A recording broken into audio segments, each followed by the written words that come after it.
اس میں اشٹانگ یعنی سجدہ، چتشپاد یعنی رکوع، ترستھان یعنی قاعدہ، پنچ دیوتم یعنی مراقبہ اور ان کے مکمل منتروں کو سرور عالم کے خطاب پانے والے حضرت محمد صلی اللہ علیہ وسلم نے تفصیلی طور پر نماز میں عملاً بتا دیا ہے۔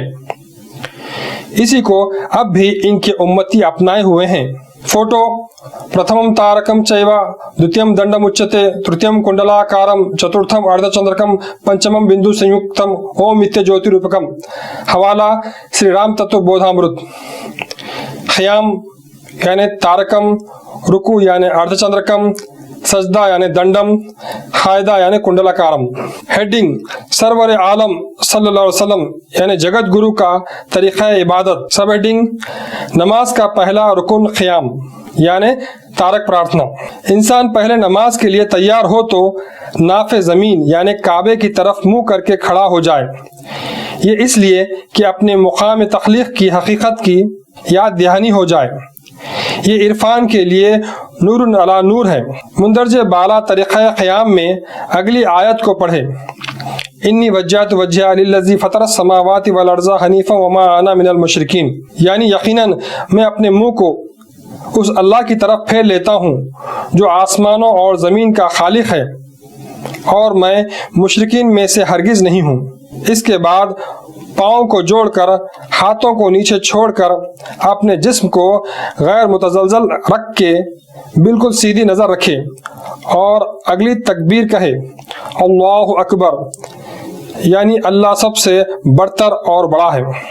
اس کے بعد ہاتھوں کو اپنے سینے پر باندھے اور زبان سے ثنا پڑھیں: سبحانک اللہم و بحمدک و تبارک اسمک و تعالی جدک و لا الہ غیرک، یعنی اے اللہ پاک، میں جو تیری حمد کر رہا ہوں اس سے زیادہ تو پاک ہے، اور تیری صفت مبارک ہے، اور تیری بزرگی کی کوئی انتہا نہیں، تو ہی میرا سب سے زیادہ محبوب ہے۔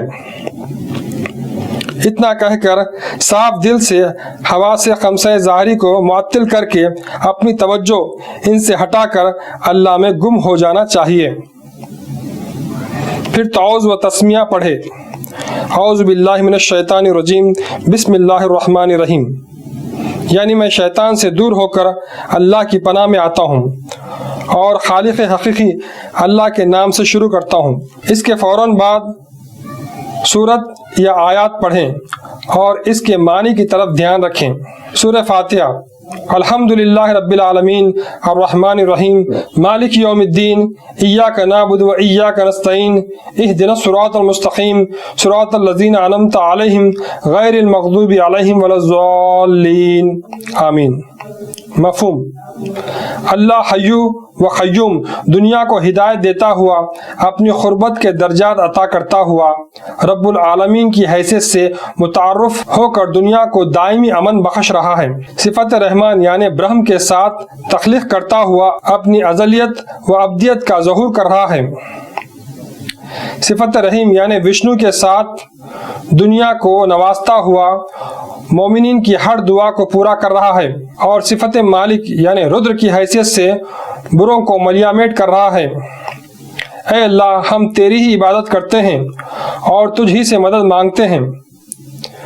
جن بزرگوں پر تو نے انعامات کیے ہیں ان کے راستے پر ہمیں چلا، اور جن پر تیرا غضب ہوا ہم کو ان سے دور رکھ، اور بت پرستوں میں سے ہم کو نہ کر، آمین۔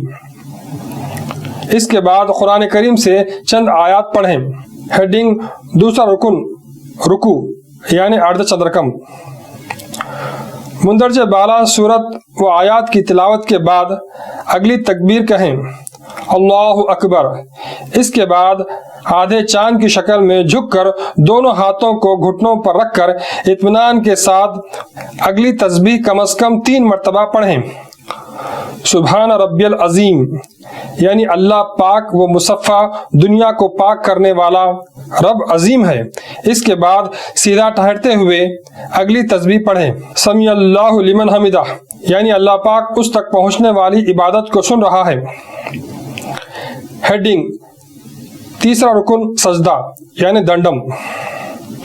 مندرجہ بالا تسبیح کے بعد فوراً سیدھا کھڑا ہو جائے اور اگلی تکبیر پڑھتے ہوئے سجدے میں چلا جائے۔ اللہ اکبر جب سجدے میں آ جائے اگلی تسبیح کم از کم 3 مرتبہ پڑھیں۔ سبحان ربی الاعلی یعنی اللہ پاک دنیا کو پاک کرنے والا رب اعلیٰ ہے۔ بعد میں سجدے سے سر اٹھا کر پھر سجدے میں چلے جائیں اور وہی تسبیح پڑھ کر قاعدے میں بیٹھ جائیں، پھر التحیات پڑھیں۔ ہیڈنگ چوتھا رکن قاعدہ یعنی کنڈلاکارم۔ التحیات للہ والصلوات والطیبات، السلام علیک ایھا النبی ورحمۃ اللہ وبرکاتہ، السلام علینا وعلی عباد اللہ الصالحین، اشہد ان لا الہ الا اللہ واشہد ان محمدا عبدہ ورسولہ۔ یعنی تمام عظمت، تمام عبادتیں اور تمام پاکیاں اللہ ہی کے لیے ہیں۔ اے نبی صلی اللہ علیہ وسلم، آپ صلی اللہ علیہ وسلم پر سلامتی ہو، اللہ کا رحم ہو اور برکت ہو، ہم کو اور تمام صالح بندوں کو سلامتی ملے۔ میں گواہی دیتا ہوں اللہ پاک ایک و یکتا اور سب کو پناہ دینے والا ہے، اس کا کوئی ثانی نہیں، اور میں گواہی دیتا ہوں کہ نبی کریم صلی اللہ علیہ وسلم رسول اور اللہ کے بندے ہیں۔ مندرجہ بالا 4 ارکان کو 2 مرتبہ ختم کر کے اوپر والی التحیات پڑھیں، پھر 2 رکعت ختم کرنی باقی ہیں، تو جتنا اوپر پڑھ چکے ہیں اس کے ساتھ ہی اٹھ کھڑے ہوں اور پھر 2 رکعت ختم کریں۔ اس کے بعد التحیات کے ساتھ یہ پڑھیں: اللہم صلی علی سیدنا و مولانا محمد وعلی آل سیدنا و مولانا محمد کما صلیت علی ابراہیم وعلی آل ابراہیم انکا حمید مجید۔ اللہم بارک علی محمد وعلی آل محمد کما بارکت علی ابراہیم وعلی آل ابراہیم انکا حمید مجید۔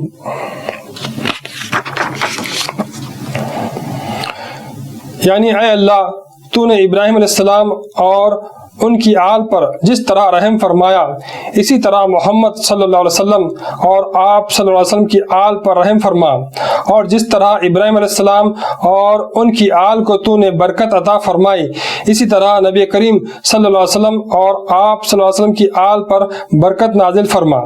تو ہی دنیا کو پاک کرنے والا اور مقتدر اعلیٰ ہے۔ 4 ارکان والی مندرجہ بالا نماز کو روزانہ 5 مرتبہ پڑھیں۔ اسی نماز کو آدھی رات میں 6 دوگانوں کے ساتھ بصورت تہجد پڑھیں، تبھی انسان کو اللہ کی قربت عطا ہوتی ہے۔ انہی اوقات میں اللہ کی نعمتوں سے مومن کو بشارات دی جاتی ہیں۔ ایسے ہی وقت میں اللہ پاک انسان کو اپنے الہام سے عالم بیداری میں نوازتا ہے۔ اسی نماز کو سرور عالم صلی اللہ علیہ وسلم یعنی جگت گرو نے اپنے مومنین کے لیے مقرر کیا ہے۔